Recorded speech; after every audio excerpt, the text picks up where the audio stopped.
And welcome back, Lions and Dashers, to another video in the PFF Mock Draft Simulator series. Today's edition, the Detroit Lions. So here's the thing. The Detroit Lions last year, they went from being the second worst team in the league to a playoff contender. Now, unfortunately, they barely missed the playoffs, but they're definitely going to make it this next year. And that offense was looking great at the end of the year, and even that defense. But before we get into the free agency, they made a lot of moves in the secondary in free agency, mainly because for the first 3 quarters of the year, that pass defense was the worst in the entire league.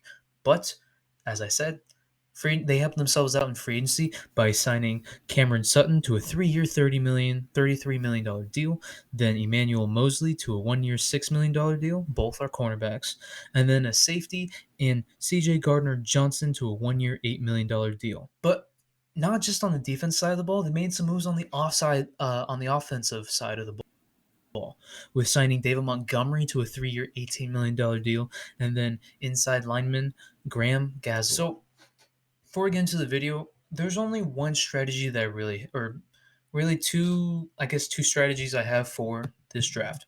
One is pretty much drafting best available. Because here's the thing, even though the Lions are probably going to be in the playoffs this year, they still kind of have a good chunk of missing pieces. That team just works together so well to where they're able to cover themselves up. They need another wide receiver. They need a wide receiver 3. And they just lost TJ Hawkinson in the middle of the season, so they need a tight end. Offensive line is pretty much good. And then when it comes to the quarterback situation, this is where my second thing comes in. There's 2 options here I see. We could either go all in on Lamar Jackson by probably trading our 2 first-round picks of this year to get him, or we can go and draft a QB for ourselves that we tailor like. But we're going to see in a second which direction I go in, and let's head into the mock draft. Hello there. So y'all will notice that it's completely dark outside, or really just around me. That's mainly because when I went back to edit this video, I was editing it and I realized that the audio was delayed by like a full second. And I'm not going to give y'all some delayed audio. That's some bullshit. So I'm going to redo the mock draft for y'all. Make sure the audio is clean and everything, and y'all can understand what I'm doing. And let's get right into it. So the Lions' first pick is the 6th overall pick, thanks to the Broncos being completely dog shit. Let's get into it.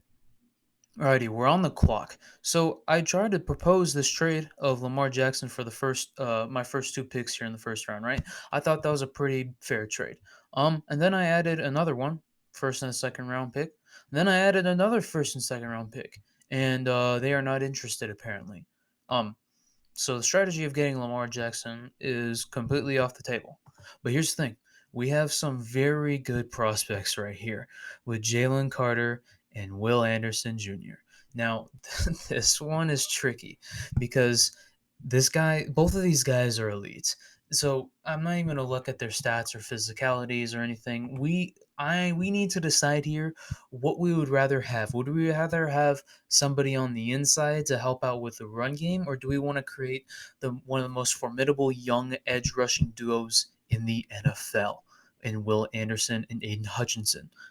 If y'all can see how I was explaining that, I think y'all already know my answer. I'm going to go with Will Anderson Jr. And depending if he falls to the Eagles here, I'm going to try and pause it real quick. But Jalen Carter somehow falls to the Eagles, I'm going to try and trade up and snatch him. Alrighty, so he did fall, but unfortunately I didn't click it enough time for the Eagles. So I'm going to see if I can get him off the Titans, because I bet you the Titans will take him. I don't want to risk it. Building this formidable defensive line is going to be outstanding. So pretty much I'm trading back to multiple spots in the first round and then in the third round again. Let's offer this trade, 35% chance, and they took it. Let's go. So we're going to build one of the most formidable defensive lines in the NFL for guys in their rookie year and in their second year with Jalen Carter and Will Anderson Jr. Let's fucking go. We're already starting off great. I will see y'all. If he'll do it, I'll see y'all in a second.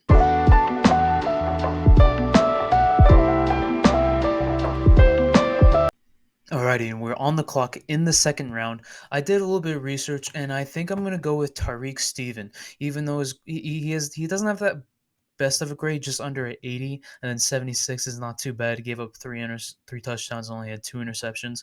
But his physicality is what I'm looking at. He's 6 foot, 200 pounds, has a 4.45 40, and then almost a 40-inch vert.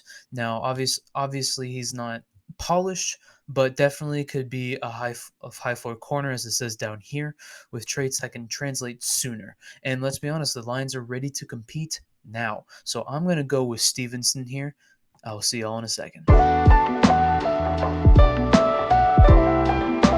Alrighty, and we are on the clock for the third round. We traded back from this pick, by the way, with the Vikings here, and gonna be honest with you, I already know who I want. With the last mock draft video, I'm able to figure out who I wanted and see where I can get him, and this is who I want: Jordan Battle, the safety out of Alabama. Here's the thing: look at his grades. He's at 80 plus grade in every single season. He's played very well, playing over 900 snaps. Is an 85 coverage grade and a 72 run defensive grade, which is pretty good, especially for free safety. Now, he's also 6'1", 209. And here's the thing. Even though the Lions do have Kirby Joseph, who popped off this last year in his rookie year and then signed Chauncey Gardner-Johnson, they could easily have a package to where they slide Chauncey Gardner-Johnson into the slot and then put this guy out there at free safety. And on top of that, Gardner Johnson's only on a 1-year deal. And so investing in the future with Jordan Battle right here is not a bad idea, especially for a guy who has so much talent. I'm taking Jordan Battle here. Alrighty, we are back on the clock. As y'all can see here, I'm trying to decide between wide receiver, tight end, and linebacker. I would prefer to have a tight end or a linebacker. I only put in wide receiver just to kind of see. Even though the Lions do have Jamison Williams and Amon-Ra St. Brown, it doesn't hurt to have many weapons around you, especially after they lost T.J. Hawkinson. Looking at Tucker Kraft here, he did all right. I was hoping the run block grade to be a little bit more, just because the Lions do like to run the ball. And the receiving grade's all right, but he's downgraded over the last year, mainly due to the fact that he plays 6 less games. Had half the yards he did last year, or in his junior year. It's not, or sophomore year. I apologize.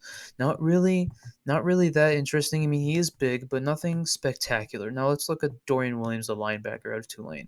Ooh, those are good grades. Besides, that was definitely an anomaly there. Under 50 grade, holy crap.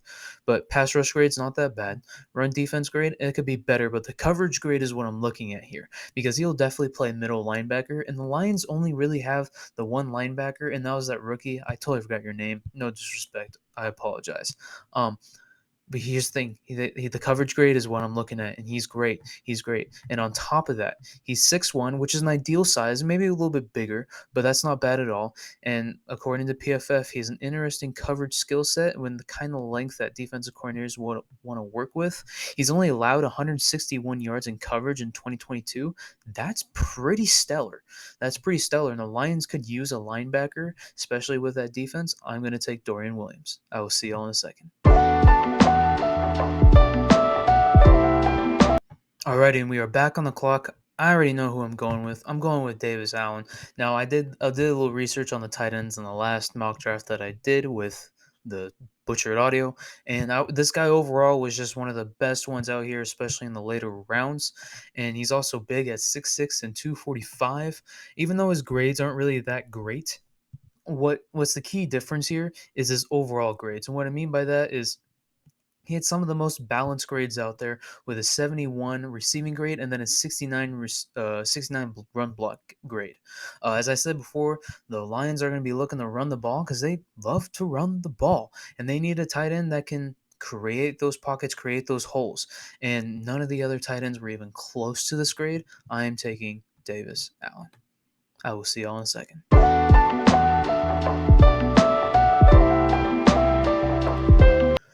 Alrighty, we are back on the clock in the 6th round.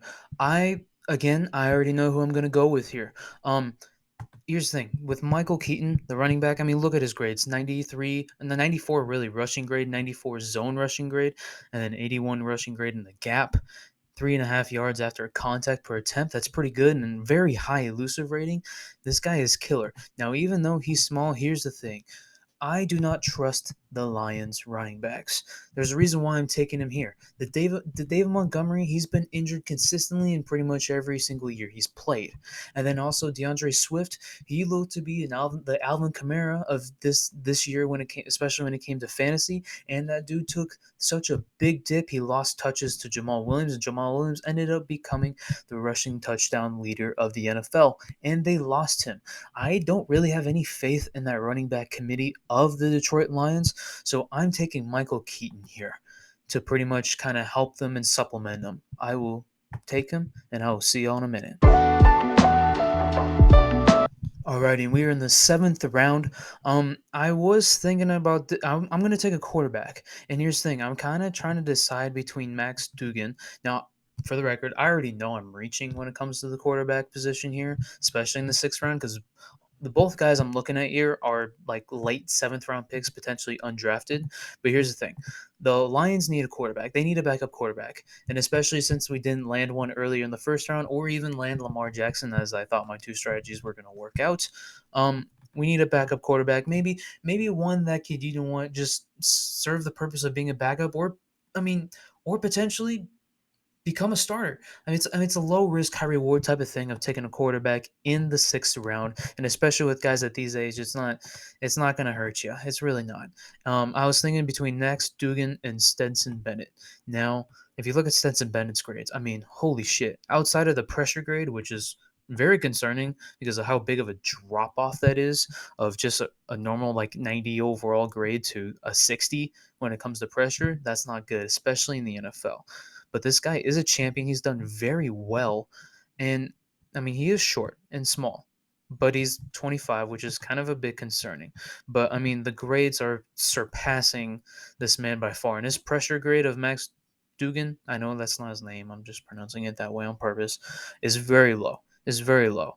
His only two grades here are the big ones, and even though he's bigger and 2 years younger, I can't ignore the fact that this guy, the TCU dude, is inconsistent, and Stetson Bennett not only has a lot better grades all around and even a way better pressure grade, but he is a champion, and I'm going to take Stetson Bennett. Alrighty, so we are now here at the end of the PFF mock simulator draft, to where PFF gives me the grade that they think. Now we are at the end of the draft. PFF has given me their grade of how they think I did on this mock draft. And after I'm done with this, let me know what you think my grade should be. First off, we took a number 6. We took Will Anderson at edge. A, automatically knew that. The C plus for a grade for that trade. I don't agree, mainly with the fact that we got Jalen Carter as well, who was an A plus. So I don't understand that. I really don't. We just built one of the best defensive lines in the league right there in the first 11 picks of the draft, and then we got a cornerback at a B plus, and then Jordan Battle was a C. I don't necessarily agree with that. I don't necessarily agree with these two guys. Dorian Williams and Jordan Battle were both C's. These guys had very good grades and very good physical attributes. I don't understand why. Davis Allen A minus. Keaton Mitchell A. I agree with that. And then Stetson Bennett A minus. I thought I was reaching there, but apparently not. They gave me an overall grade of an A. Let me know what y'all would give me for a grade down below, as I said earlier, and let me know what team you want me to do next. I will see y'all later. Peace.